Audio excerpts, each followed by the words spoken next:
¿Qué tal, chicos? ¿Cómo están?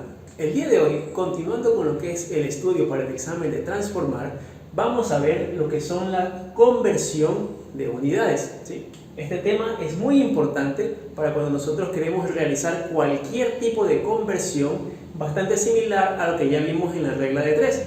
Pero la diferencia aquí es que se utiliza para ir de una medida a otra o desde una parte de esa medida a otra.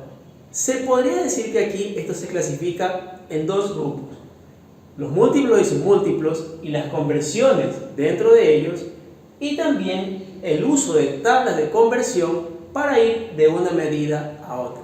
Este tema es bastante amplio, pero voy a tratar de simplificarlo lo mayor posible con las fórmulas más importantes y con los pasos más exactos para que pueda hacerse más sencillo, ¿sí? ¿Cómo funciona la parte de múltiplos y submúltiplos? Bueno, aquí yo les tengo lo que es la medida de longitud, en específico la tabla donde está el metro como unidad principal. Hacia la derecha van los submúltiplos y hacia la izquierda van los múltiplos. Si se pueden dar cuenta aquí, cuando yo voy en orden descendente, siempre multiplico por 10 cada una de esas medidas.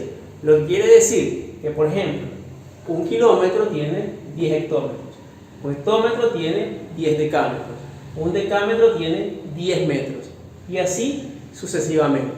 Si yo voy de un espacio y doy un salto a otro menor, deberé de ver la cantidad de ceros que tengo entre ellos, ¿no? Quiere decir, por ejemplo, un kilómetro tendría 1000 metros. ¿Por qué? Porque 10 por 10 y por 10 son 1000, ¿sí? Espero que esté clara esa parte. Y en su opuesto, cuando yo voy de derecha a izquierda, tengo que hacer de cuenta que estoy dividiendo para 10, ¿sí? Es todo lo contrario. Quiere decir que ahora la unidad de la izquierda contiene al de la derecha, y si yo voy a convertir de derecha a izquierda, yo tengo que saber que tengo que, por ejemplo, para llevar de milímetros a metros, ahora voy a dividir para 1000, ¿correcto? Aquí hay varias medidas. Por ejemplo, no siempre se va a multiplicar por 100, por 10, sino también en las medidas cuando tratamos de calcular áreas, se multiplica de 100 en 100. Cuando vemos volumen, en cambio, se multiplica de 1000 en 1000.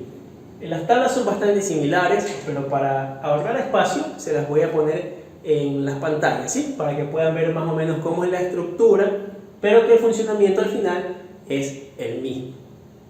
Si ustedes no quieren aprenderse todas estas conversiones, hay una fórmula que nos puede ayudar, que es esta pequeñita que está acá. M1 quiere decir medida 1, M2 la medida 2, es decir, la medida a la que yo quiero llevar la medida 1.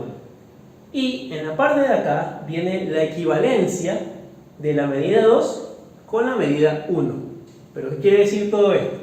Sencillo. Supongamos, como un ejemplo pequeño, que yo quisiera convertir 25 kilómetros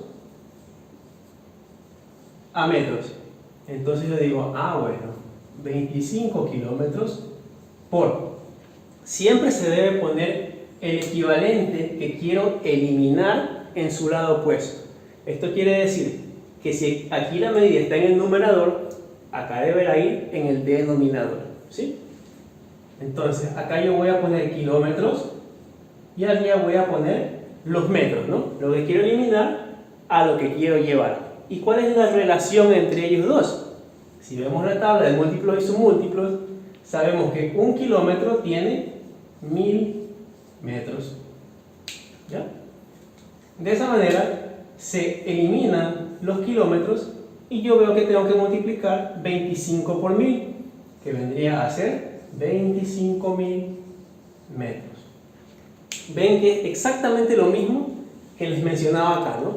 Que aprenderme todos ellos y saber que voy a ir multiplicando de 10 en 10, porque más fácil hubiera sido, por ejemplo, un kilómetro tiene 1000 metros, ¿no? Entonces 25 por 1000, 25.000.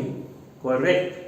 Pero esta fórmula es de mayor utilidad cuando yo voy a las tablas de conversión, en donde no me muevo de múltiplos a submúltiplos, sino que me muevo de una medida a otra. Es decir, yo conozco la equivalencia. Un ejemplo, una pulgada tiene 2.54 centímetros. ¿Sí ven? Ya no estoy en múltiplos y submúltiplos.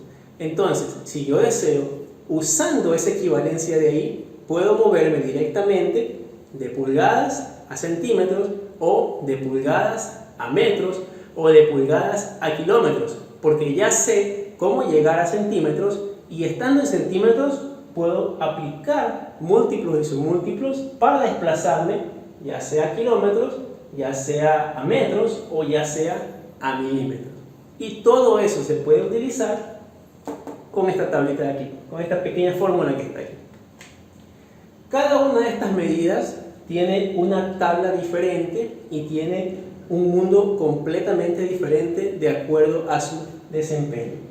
Asimismo se las voy a poner en la pantalla, ¿no? Pero vamos a tener nosotros medidas de longitud, la que está aquí, pero con más equivalencias obviamente, ¿no? Como les mencionaba, ya sea a pulgadas, ya sea a yardas, ya sea a millas, etcétera, etcétera, etcétera. Masa, lo que son los kilogramos, los gramos, las toneladas. Tiempo, lo que son segundos, minutos, horas, días. Viene la parte del área para las medidas de superficie, la parte del volumen, la parte de la velocidad. Aquí se combinan varias medidas, ¿no? Tenemos metros sobre segundo, kilómetros sobre hora, etc. La parte de la fuerza, la parte de la potencia, la parte de la densidad, la parte de la energía y la parte de la presión. Bueno, no vamos a decir que para el examen de transformar le van a enseñar toditas estas de golpe, ¿no? Sin embargo, cabe mencionarlas aquí, y por lo general se trabaja con las más importantes, que son longitud, masa y tiempo, ¿sí? Son las más comunes, son las más utilizables y de seguro las más evaluables. Así que aquí lo principal es entender un poco de cómo funcionan esas tablas y ahora pasar a lo que son ejercicios de conversiones. Vamos a ver.